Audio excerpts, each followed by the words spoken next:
Imagine your company on the brink of collapse, debt piling up while shareholders stare from afar. What if you could reverse that overnight? That's where Rafael Pino steps in. A CFO, he turned a near bankrupt firm into a 150 million revenue machine, slashed debt, raised EBITDA to 20% and boosted ROE by 40%. He doubled the business in a few years and delivered blockbuster returns for shareholders. And now, Rafael Pino is here to explain exactly how he did it. I'm Ash, and this is the Founders Podcast. We skip the fluff and drive straight into the high stakes stories and proven strategies of the world's most successful builders. If you want the raw breakdown of how brands are built, scaled, and sustained, you're at the right place. Let's dive in. Hello, Rafael. How are you doing today? I'm doing awesome, doing great. How about you? Great stuff. Well, we had a little bit of a gray and grim weather from a couple of last 2-3 days, but I'm looking forward for some summer. We had hell of a rain here yesterday. North Texas is famous for unpredictable weather, and that just happened. And thunderstorms like crazy, and today it's beautiful outside, so you never know. Awesome. Well, with good weather, we have good story today to tell our listeners too. Before we start, Rafael, would you be able to share any motivational quote which inspires you, motivates you? It might help some of our listeners also. As a kid, my dad gave me a book. It was a book of quotes, and they're all around success. The one that stuck came from Thomas Edison. So Edison himself said, success is 99% sweat, 1% inspiration. I love that one. Yeah, I love it too. 99% sweat and 1% inspiration. Maybe a trifle of luck pouring from somewhere. Great stuff. Hey, so Rafael, I've been looking forward for this episode because you see, in Founders Live, they're always surrounded by kiosks, and most of them are more focused on the product and the service, the quality, and making it pixel perfect. But very few of them are good with numbers or, let's say, finance part of the business, which is kind of the backbone of any business, right? Imagine you're in a room full of founders. Right? They're eagerly waiting there for you. You walk into the room, you have the mic, you have the spotlight on you. What would you share with them that they will stick with us for the rest of the hour? All right. Thanks for that. That's great.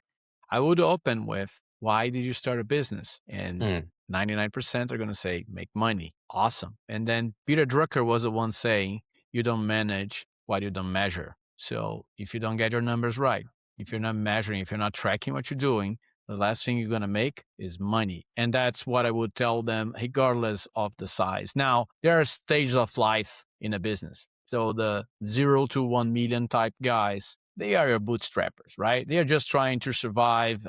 They are on the hustle side of things. They are just trying to make things in a very Spartan way to get the proof of concept, to see if they're getting across and they get the breakthrough. At that point, everything goes really, I'll be honest. Yeah, it would be great if from the get-go, they would have everything tracked and measured properly and all that. And actually, I would argue that it would help them get them faster. But I get it. Founders going to be focused on product and service and whatever they're building more than that. That's allowed. You can take that liberty. Now, as soon as you surpass the one, and now you are in like to call the 1 to X phase. Now you start having some money to really deploy some systems and controls. Do that at that point. Do that at that point because I find a lot of 5 million businesses that could be 1 million in profit. The reason they are not is that they are not tracking things well. They're not measuring things. They're not benchmarking against what's possible within their own space. So that's where discipline starts, from that 1 million. And it's going to be way faster and easier to grow to that 5, 10 and beyond with that structure in place. As soon as you hit the 10, and now it's the 10 to whatever that is, that's when you really should have a very close CFO with you, have your wingman, understand that their mission is to maximize the business value. Any CFO or anyone who calls himself a CFO whose priority number one is not maximizing the value of the business is not a CFO. So get that guy, be your partner in building this. And then, start planning, start looking beyond just the balance on the bank account, because that's what the 0 to 1 people do. And I get it. But over the course of the long run, that's not what compounds and really build great businesses. Definitely, definitely. And I do really jump deep down into the nitty-gritties of how things work on the ground, and understand, like, how you could help, or at least give our listeners the framework, the mindset of going forward with this kind of patterns. But before we get into that, I'm really, really interested, and I want you to share the story about when you, as a CFO, you turned a nearly bankrupted firm into 115 million revenue machine, slashed their debt, raised their EBITDA by 20%, boosted their ROE by 40%. That story would give our listeners essentially the pathway of what their startup or what their product or what their service could be if they think about the finances in the proper way. Would you be able to share that with our listeners? That's great, Ash. Let's share that, and let's start by setting the stage. Sure. So this is a 50-year-old business, second generation, very traditional, consumer products, a mix and a blend of manufacturing and integrated vertical retail, and they've been there for 50 years. Now the second generation, the sons, already took the helm, and they are wanting to make it professional. And guess what? They mishired in terms of management. They were learning the ropes, and in that process, nearly got the company bankrupt. As I enter, as I come in, and I was coming in of probably round 3 of let's try to turn this around. We were like 5 times net debt to EBITDA in debt in a 20% interest rate environment. Welcome to Brazil, boys and girls. Mhm.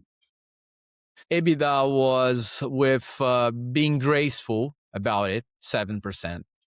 For the business, consolidated. Manufacturing doing great, but retail really losing money. What do we do? First thing, diagnose. It took us probably most of the first year just understanding, going through the channels, doing a profitability analysis at the client level, at the individual level, unit level at the manufacturing. So we did all that analysis. We built all the data bank, all the strategy by business line, by brand. We had 3 brands, actually 4. And then it was time to deploy. Now, you talked about mindset, and that's important. People got hung up. I created this brand. It's my baby. I don't want to let it go. But guess what? One of those 4 brands needed to go, and needed to go fast. That was the first blessing we got in our journey. We shut down the stores and annihilated the brand 15 days before COVID hit, and retail was closed. I clearly remember having a conversation with my CEO a few months into COVID, and we remembered that happened, and he was like, "Yeah, we just dodged a bullet there, because if that thing was losing money then, imagine today." We avoided around $3 million of expenses just by being super conservative as soon as COVID hit. And people would say aggressive. I remember a competitor telling us, "Oh, you're bankrupt, right? Because we always heard that you were bad. Now you're closing stores. Does this mean you're bankrupt?" No, we're just being Spartan about this. We're not going to take risks because we cannot afford to take risks. Well, fast forward, that team that I came to be a part of, like the third round, as I dubbed it, was a great team, great commercial people, great sales directors. And they finally embraced finance as the key driver. We were the ones holding the keys to the coffers and saying yeses and nos, and we can do this, we cannot do that, and took it in a very disciplined way. 5 years fast forwarding, so I don't bore you with all the details. Not only survived through COVID, we thrived. The company more than double revenues to plus $150 million. We kept our 2,500 employees. We didn't have to keep on shedding people. We shut down half of the retail stores, and that brand revamped all the channels. And by the end, we were about 20% EBITDA levels and 40% ROE for the shareholders, which was an amazing number. Pay down all the debt, and I'll wrap with that. We went from banks don't taking my calls to making a line at the reception because I remember a day that I had 3 banks in a row coming. We want to be a part of this. We want to be in your balance sheet. How can we be there? Right. So it was amazing. I got a lot of calls as I moved to America from some of the banks like, what's going on? Something's not, no, everything is great. I'm just moving, guys. My work here is done. And what could be better than being in a situation where everybody's winning? Employees didn't got fired. They, kept their jobs. Employers got bonuses, got benefits. Finances got sorted. People who were after you, especially banks, especially American banks, who was trying to give me my money back. Now take my money. That's like the super place to be. There's a detail there that is interesting. I want to unpack that one because I heard it time and again from different banks. I remember we had at some point 9 different banks because the only way to get all the capital we needed to keep afloat was to diversify. No banks would have big limits for us. So I pretty much installed an IR team in this legacy business, right? So I had a very active, proactive relationship with the creditors. I know that that's not the standard policy. People normally tend to shut down and hold on to information and just release the bare minimum when and if the banks ask. I did the completely opposite. I felt like, and this is probably because I have equity research background, so I just felt I had a release. Each monthly, I would send them a full report on the finances of the business with a presentation that explained exactly what was going on, even when it was bad. I would say, hey, this is happening, and this is what we're looking in the future, and this is what we're trying to build, and walk with them over that. Fast forward 3 years, I remember some of the credit analysts coming, no one does that. And the fact that you guys did might as well have saved you because retail, we were shutting down everybody. But the fact that you guys were transparent and kept us informed and were available to discuss strategy and all those things gave us just the confidence we needed to say, okay, let's run with this company as opposed to your peers. So it was a great thing to hear. And down the road, another quote that I'll never forget is this guy they were having. It's usually in banks as an analyst is going to change the guard every couple of years. New analyst is coming in, and my officer is like, I want to say this, I don't do it often, but with this company and with this CFO, whatever they say, trust it because time and again, he says things and analysts discount it, and down the road it happens. Even when it's negative, it does happen. So when you build that type of credibility, it changes the relationships. They become comfortable. And I live that world, right? I come from the banking world. I know that at the other end, what the analyst is going through. It was an amazing journey. Sorry, I got carried away. I take long to tell that. I think it's spot on because the reason is, hey, you're passionate about your role. You're passionate about your trade. That is something is not available right now. 90% people I meet in business nowadays, they're working because that brings bread and butter on their table. It's not what they love to do. There's something else they want to do. But in your case, it's different. You love it because I can see it. I can feel it in your talks, right? And another thing is, transparency is one of the biggest underrated business skill set. Everywhere I go, enterprise level architectures, AI implementation, new capabilities ramping up in the organizations, there is one thing which I always find missing, which is transparency. And the moment you bring it in front in a visual way to the leadership, they understand that it is crucial. They're a little bit restrictive inside because they feel that if we become that much transparent, even though with their internal employees, could hamper their image or hamper the organization brand, right? And I do understand it, but kudos to your approach, which was different than what previous finance officers was doing, and you basically saved the organization, right? Let's take a little step back and understand when a founder launches the product or services or a new startup, one of the things they always do not care about is having the records of their finances in a proper way, right? You must have worked with several of them. Would you be able to talk what mistakes usually you have found in your experience founders or business owners or leaderships do when it comes to finances? Yeah, we normally call that the cleanup phase. At some Mm, point, you come in, hey, we need to do a cleanup. Even bookkeepers and a lot of guys that we work with, that's our code word for you're going to be in trouble for a few weeks here working these things out. So, the biggest one, especially in that bootstrap 0 to 1 type level mentality, and especially if you are in America, people have the tendency to mix and commingle funds. So they will have personal stuff running through the business to minimize taxes. I get it. But if you're doing that to save taxes, bear in mind your valuation multiple is getting a hit. Or the alternative to that, which you can do, investors are going to be forgiving if you organize yourself. If you have the records and if you have it in such a way that you can show what you did in your systems, then you might have some forgiveness there for the fact that the cash flow was lower, but the actual underlying economics of the business is better than what the numbers show. But to do that, you got to have your system. I literally say, why don't you have an account which is not prescribed by any accounting manual, called personal things or non-recurring? Have a name, have a line, a code word for this is not the business, and have it mm. there. Make sure you classify correctly. So down the road, you're able to go back and show them the record for that. That's seems small, but it makes a big difference. Why is it important though?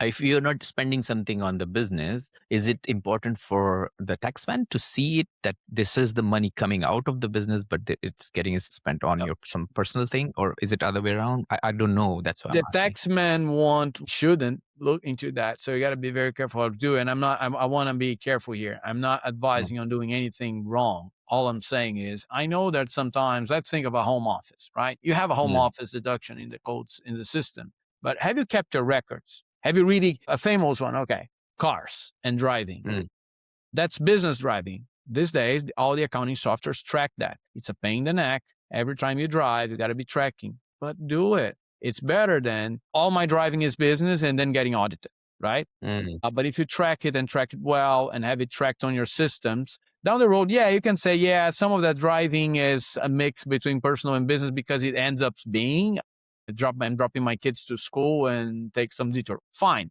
Have it mm, tracked. Have the ability to show that, and I'm talking about investors here. Have a upfront, transparent conversations. Okay, you've done these things, and that's not the true profitability of the business. Have a way to have those add backs done and show the true profitability. If you're trying to attract investors, investors care about profitability.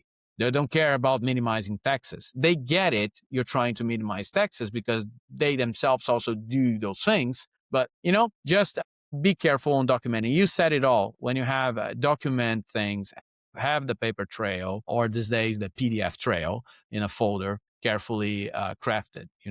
And don't be the guy that shows up or a bookkeeper or CPA at the end of the year with a shoebox full of receipts and say, hey, you go, here are the taxes. Don't be that. Don't be that one. That one is a shortcut for trouble, and we will reduce the value of the business from an outsider's perspective, which I understand is a key concern from a founder's view. perfect. Perfect. Great stuff. Okay. So let's move on to the part what the founder should be doing, right? You started a new business, you registered a company, you potentially put some angel investment money into the company bank account. Let's say, because a lot of our listeners are from tech business, mostly from software as a service, right? So mostly their customers are online, worldwide, and they particularly bank from one single country, let's say somewhere in Europe or in Asia or in America. So the funds coming from international coming into their bank accounts. What in this particular scenario, what would you advise our listeners in order to be rock solid when it comes to taxes and finances later on? Because when a founder starts, he's always thinking about the product, right? Nothing else. The biggest mistake I see is managing a business looking at the bank account, at the Mm, balance. They have no projection. They have no budget. They don't benchmark themselves against anything. And honestly, I don't want to be the boring guy. Oh, budgets. I don't want people dreading this because that's not how I think about it. But it's almost like if you don't have that number to measure yourself against it, you are missing so much because it's almost like you have to manifest it in the form of that number. And I've seen it happen. I've Mm, seen a business woman, a client we have, say, "Oh, I'm not making such and such this year." Oh, did you know that you're more than halfway there? Meaning that, and this was not even close to half the year. So I'm like, you should aim at much higher. But that she was just looking at the bank account, and she was not looking at the trends and the numbers, and she wasn't doing any projections, not running anything. And that was a fairly small business that didn't have, honestly, the need for a very detailed budget. But do forecast. And you're telling me that the audience here is mostly in the tech space. I know you guys are very objective, pragmatic, logical people enough so you can build those estimates. And then because either when you surpass your goals. Now, I told them that I would make $1 million, and it's 8 months into the year, I'm already at 1.3. That tells me that somebody did aim too low. mm, Even in that situation, because that's the real thing here. People tend to care when they're not hitting their goals, and then they run some analysis and try to go there. So first thing, have goals, then do analysis. But I also encourage people to check up on things also when they went too well to be true or way better than you expected, because something is off. It's either your target was too low, or mm. what did you do that changed midway and that make an impact. Learning from all that is going to be feedback into the business and propel you forward in ways that you can not anticipate before you starting having that. Interesting, interesting. And I really like how you explained it, and specifically you use the word discipline because that is something which is not present in most of the founder's journey, at least at the initial part of it. When you don't have a big team, you have like 4 people working for 52 people, right? Is there a framework you could suggest or a blueprint you could suggest to our listeners with smaller teams but a lot of incoming sales or revenue to follow, so that they can not just record things up but be ready for their future plan? And then let's divide it into two different parts. One is very small, 3 4 people startup with, let's say, $20,000 a month MRR. And then another one is a company with 50 people, let's say multi-million dollar MRR. What are the two different frameworks you would advise them to follow so that they can be in control of their finances? You nailed in the head when you said discipline. That's the word, and that's the system, really. And the difference Mm, between the very tiny startup or the big one won't be very different. One might have more systems and the ability to have people prepare nicer reports, or have more metrics to dive into, and that's great. And the other might be just your, spreadsheet now upload into Claude and having Claude regurgitate some numbers. mm, Fine. But between those two, the discipline wouldn't be very different. Have that weekly, I used to call them the bank drumming meeting. So you mm, need to have that. Most people do that Monday, where it's not just about pipeline, because I'm sure they have the bank drumming pipeline meeting, and that's great. But back in that company we talked about, where I helped turn around, the bank drumming meeting would be all encompassing. So it would start with sales, but quickly progress into, okay, what's happened with cash flow? What's happened with production while we were manufacturing, right? What's happened with, are we delivering on the things we committed for the week and the month, and say preparing for next month? So you got to have that short term bang drumming session. Keep it quick. Don't take the whole morning. Make it a very focused 1 hour. If you have too many people, it could be a 30-minute, like a stand up meeting, just like Scrum would do, right? But have it like a religion. Make sure it's productive. Make sure people are looking at the numbers, and make sure that everybody that needs to know knows what's going on with the numbers. That's another massive mistake, especially when things are going badly. People tend to sit on the numbers and hide them or hold them close to their chest, especially founders. That's exactly when you should be talking about these things and having people, be terrified about the business failing, because that's what's going to get them rolling in the right direction. But that's the discipline. Obviously, that's one thing. That's the cadence to run well. And then you have your monthly review of what happened, and your short term 1 to 3 month view on a monthly basis. And then you have probably a quarterly or biannual meeting where you're going to upload your or update your year, maybe year plus one view in your annual. Let's look 3 to 5 years ahead where you're heading. So have those and then be adamant about having them, because it's one of those meetings are the ones that I feel like people are the easiest to put off and say, let's cancel. No, those are non-negotiables. And they create the right tension if run well. Indeed, indeed.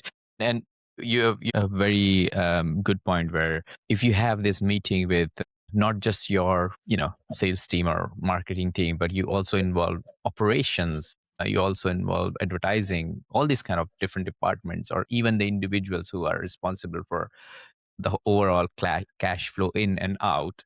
You have a picture every week and you revive it in your brain as a leader, and then potentially have asked them, are you recording all of these things? I have a little nugget of gold coming from one of those meetings.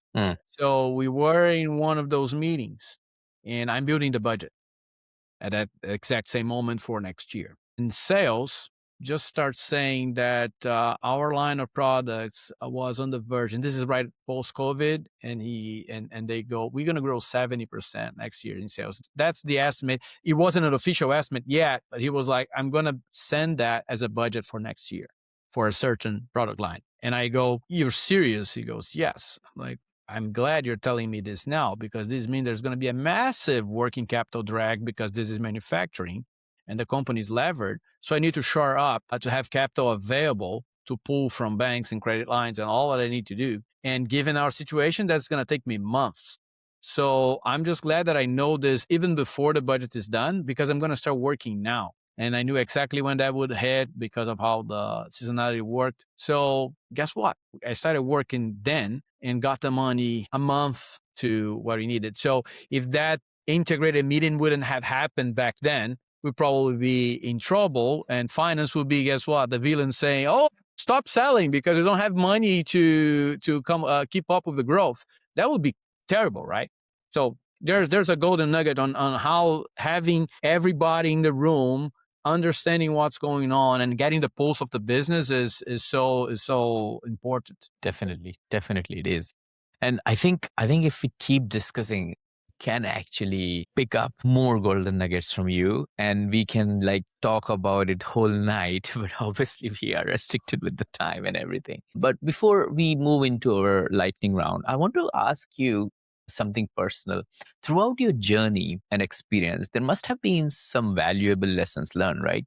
If you don't mind sharing, could you reflect on your experiences and tell us about one mistake or a setback that you have encountered along the way that you now consider maybe not a regret, but a lessons learned? And additionally, what advice would you give our listeners based on this experience? I would say I've had a mistake, and the lesson learned was bring up those mistakes as quick as you find them. Be transparent, because you're going to get things wrong. And it's completely fine if you get things wrong when you come clean about it soon enough, as opposed to trying to hide them and they become bigger.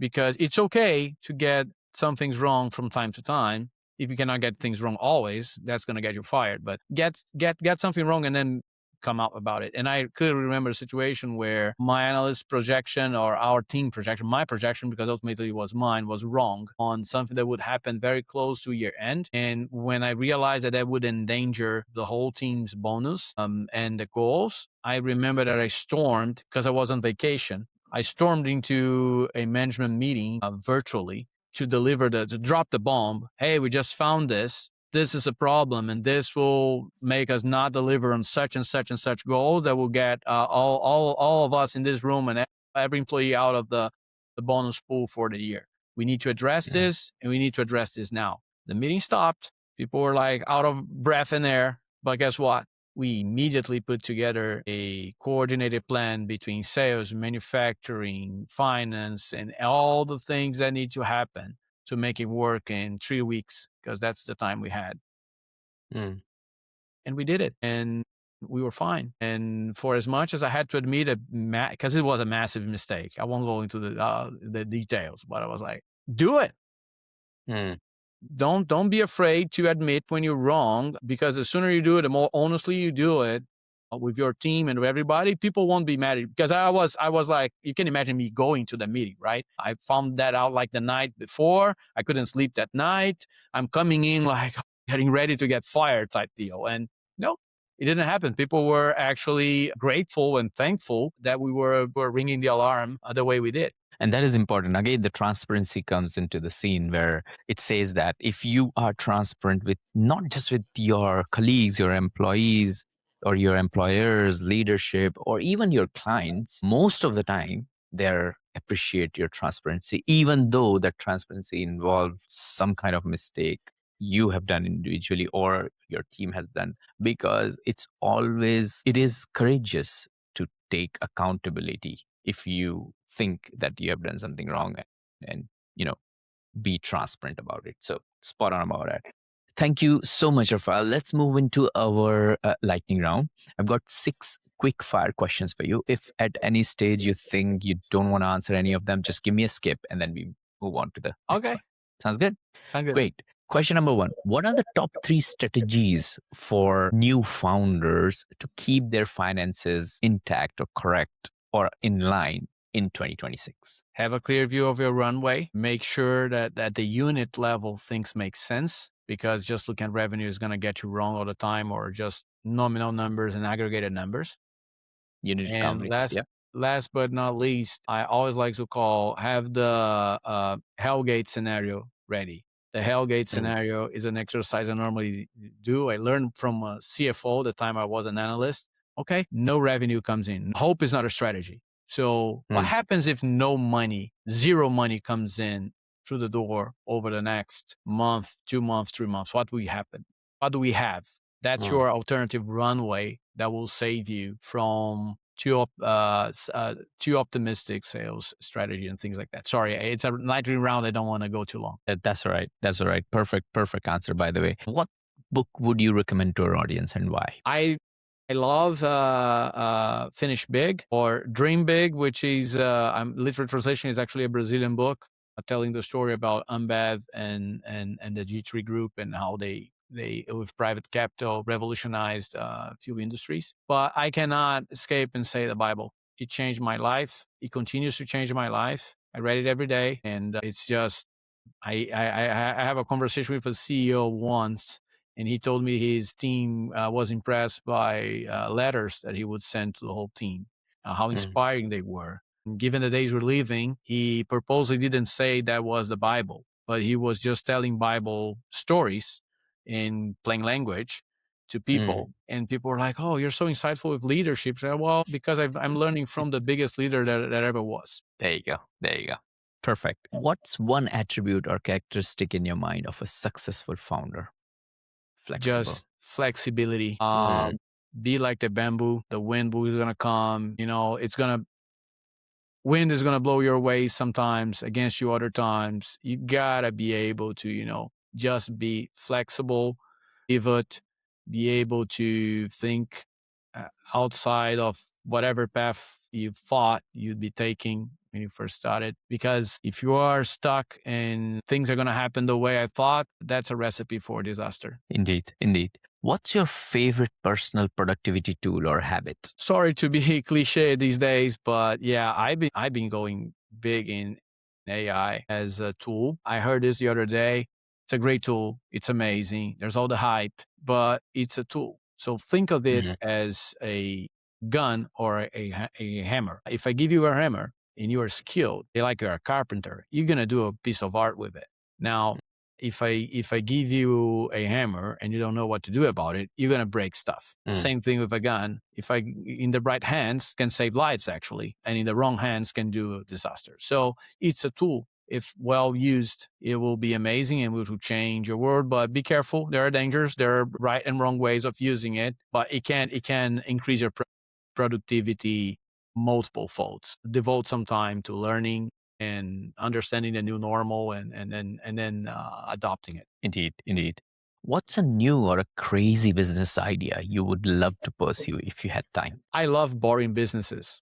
I know you mentioned that your audience is more tech driven. I love the boring business proposition. There are businesses out there that everybody needs. They are AI resistant. Doesn't matter what's going to happen with technology, they have to exist. Those businesses, they're boring, they're not sexy, they're not the flashy deck. However, what I've found is exactly because they were like that, there's plenty of opportunity for smart people to dig in. Because guess what? Lots of them are run by people that are not the smart, intelligent people that run the startups, which means that there's a lot of technological deficit within those business. And I'm pretty sure that if some of our types delve into that and do the work, they're going to find some gems there and a lot of opportunity. Indeed, indeed.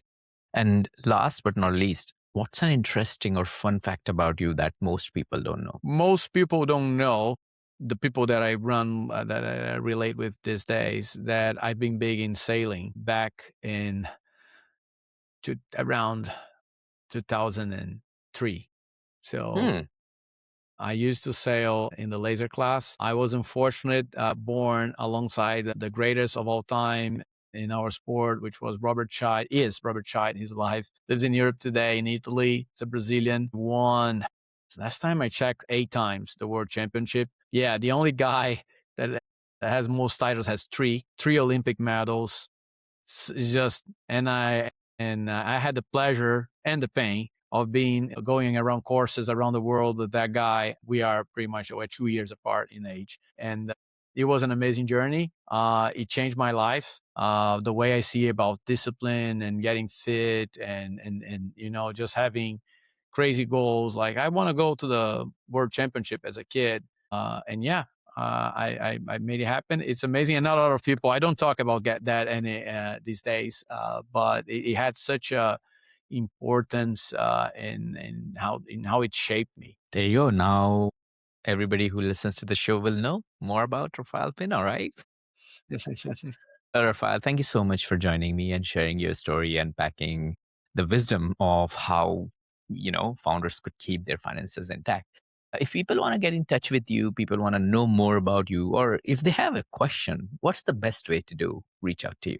The quickest way is LinkedIn. You can look me up on LinkedIn. We also have a website. It's tdpineadvisors.com. On that website, I have tools and content that I think founders are going to find useful, including, I'll call it an assessment, but it's more than that. It's a tool that will pinpoint weaknesses and strengths in your business. It takes less than 10 minutes to fill in the form and get that assessment. And if you want, there's a second level to it where you can get a very quickly run valuation exercise. It's just a reference. It's not a formal valuation, but enough to give you an idea where you stand. Last but not least, and hopefully, Ash, you can add that to the show soon enough. About 1 month from now, we're going to be launching our own book. Me and Brandon, my partner at TD Pine. So it's called From Job to Asset. It's a book about the process divided in 4 big parts of the journey.